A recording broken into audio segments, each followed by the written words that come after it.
ADC आमचाइनि हामग्राइरो दैयै सिरिं सरब हास्ते हापां सालकलग रमै ओंया village कमिटिनि चंबारि क्राक सालो हास्ते फानि कक नाराकमानो दैयै साथानि अमते हिनिनो शाखा केबेकनाय बदलनि अजा जितेन्द्र चौधरी आबो सिमिया नुकजागिया फानबाय तिदुल जाकतंग हास्तेनि केरं रायदा हिनिबो खुखेंखा केबेकनाय बदल रकनि अजा जितेन्द्र चौधरी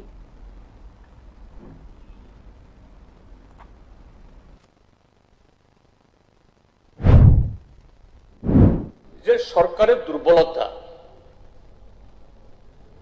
এই অঞ্চলে রাজ্যের পশ্চাৎপদ অংশ এলাকা হিসাবেও এবং আর্থ সামাজিক সাংস্কৃতিক হিসাবেও এই অঞ্চলে যারা বসবাস করেন তাদের এই দুর্বলতা থেকে তাদেরকে তুলে আনার জন্যই সংবিধান সংশোধন করে ত্রিপুরা রাজ্যের মধ্যে ষষ্ঠ তফসিল মোতাবেক এই স্বশাসিত জেলা পরিষদ তৈরি হয়েছে এবং অনেকগুলো প্রভিশন এবং একটা শব্দ সেখানে যুক্ত করা হয়েছে অটোনোমাস স্বশাসিত সাক বাই নাইকল সাক বাট তার কোনো উল্লেখ নেই।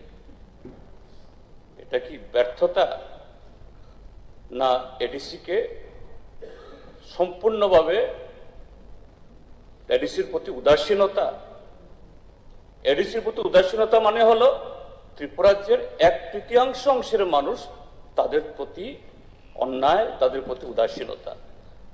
স্যার, এখানে মাননীয় বিরোধী বাবু বলেছেন এবং মাননীয় নির্মল বিশ্বাস মহোদয় বলেছেন যে এডিসি এলাকার ভিলেজ কমিটি তার মেয়াদ শেষ হবার পর আরো প্রায় 5 বছর হতে চলেছে।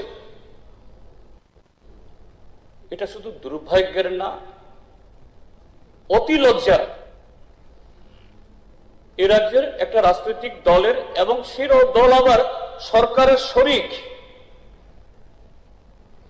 ত্রিপুরা দলকে আমি ধন্যবাদ জানাবো।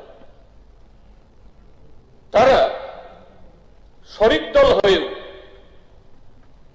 শরিক দলের এই অযাচিত অগণতান্ত্রিক অসাংবিধানিক ভাবে এই তাদের দৃষ্টির কারণে সুপ্রিম কোর্ট অবধি যেতে হয়েছে। এটা সামগ্রিক ব্যর্থতা নয়, এটা এই রাজ্যের 14-15 লক্ষ ট্রাইবেল অংশের মানুষ এবং এডিসি এলাকার প্রতি চরম যে তাদের প্রতি যে অন্যায় নয়,